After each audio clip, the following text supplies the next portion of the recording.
I'm trying to move ahead getting his wings covered. Left off last time I had done the bottom of the right wing, and I only took a couple of still pictures, but I got the other 3 pieces of fabric prepped.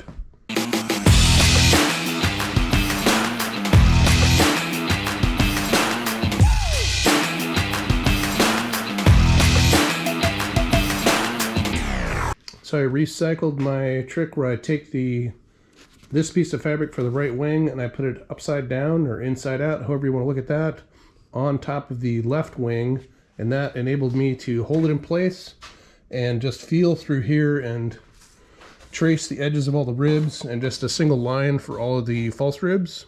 I didn't bother trying to pick up these scallops because there is quite a bit of imprecision, so I struck a straight line going across the high points.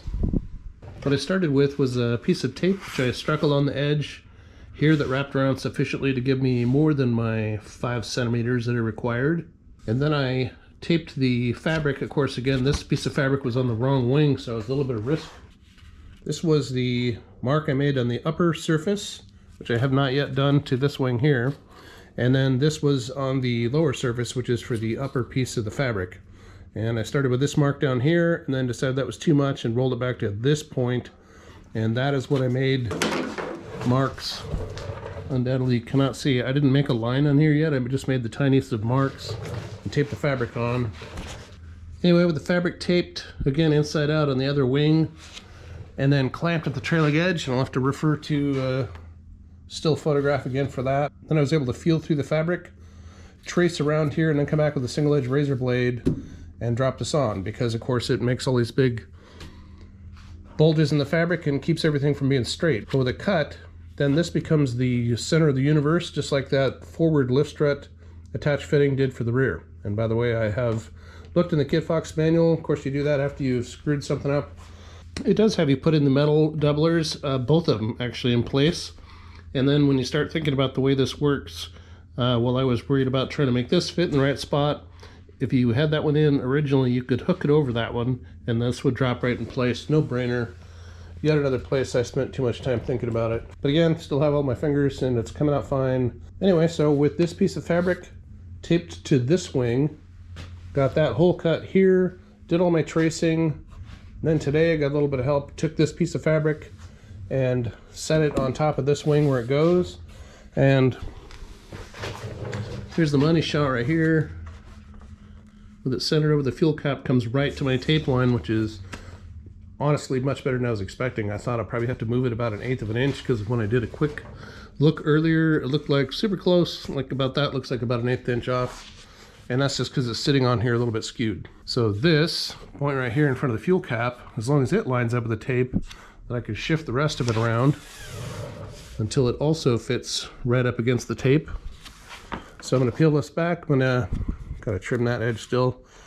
By the way, I haven't shown any film of this. This is the surface wrapped around the corner. It went pretty smoothly. I don't have enough lights in here right now, but I also wrapped this drilled edge and I poked the holes through the fabric. And while it's plenty warm right now, it's actually going to get pretty cold tonight.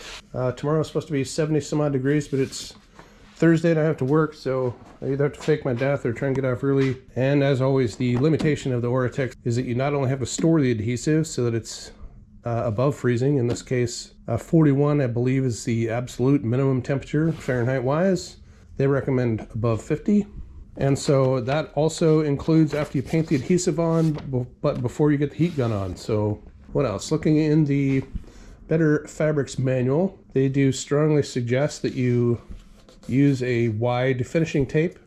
They call it a leading edge tape in the tips and tricks book, and I have to verify if there really is such a thing called leading edge tape or if they just mean a wide roll of finishing tape. I have a roll in there, it's 100 millimeters wide, that would do the job. But I have some questions for Lars, so I'm gonna fire those off. But anyway, this is my window of opportunity. Get the adhesive on the fabric and on the top of the wing. Get this thing done hopefully Friday, which is one of my days off. And I have the other 2 pieces for the lower and upper part of this wing. Those are the pieces of excess which I have ready for my horizontal stabilizer. Not too worried about being able to wire up my magnetometer because it sticks out here. All those wires are going to go down the rear spar. but I do have the, where's it at?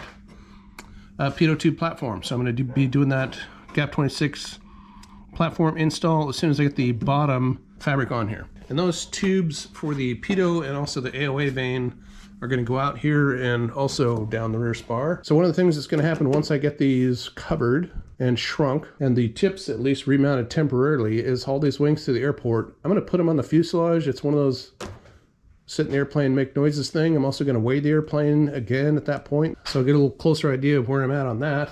I still have to hang the new flaperons on my pre-existing holes, and I have to mount those horns on the end using the tools I borrowed from Gary, so I got to get that done, get those back to him. I'm sure I can do those out of sequence because those are just to a measurement from a flat surface. If you'll remember when I was doing the initial fit up of those flaperons, I could get them to operate freely, but there's so many variations, so by hanging the actual wings on the airplane with the flaperons that I'm going to use and making those adjustments then, probably save myself a couple rework loops.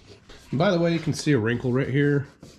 This is from trying to handle the fabric by yourself, which is something you shouldn't do. There's a couple more wrinkles right there. So the good news is that when you hit this with an iron, it's going to shrink and the wrinkles will be gone, but if you examine the fabric, you're still going to see some marks there. So bottom line, this fabric is super floppy and yet easy to damage in its raw form.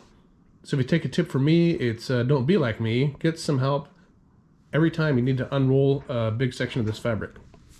So again, it's not the end of the world. I got a similar mark on this wing on the around the tank someplace.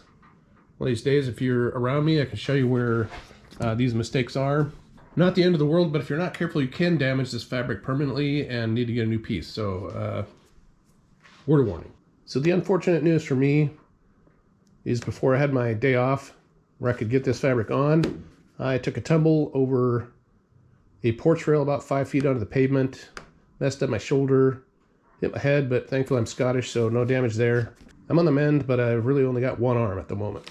And so thankfully, that just means there's tons of other projects I can be working on. I can start doing the planning for the wiring, electrical system, order some wire in the fuse block and all the things I've discussed before. So minor setback, I'll get over it. Get back on those wingtips, fitting those up. Got a new microstop countersink. Tested out some flesh rivets the other day. Even with one arm, I was able to make them fit very smoothly in some sample material. So I'll be able to get those strips epoxied and riveted in place for the wingtips. So short episode this time. I'll be back soon. See you then.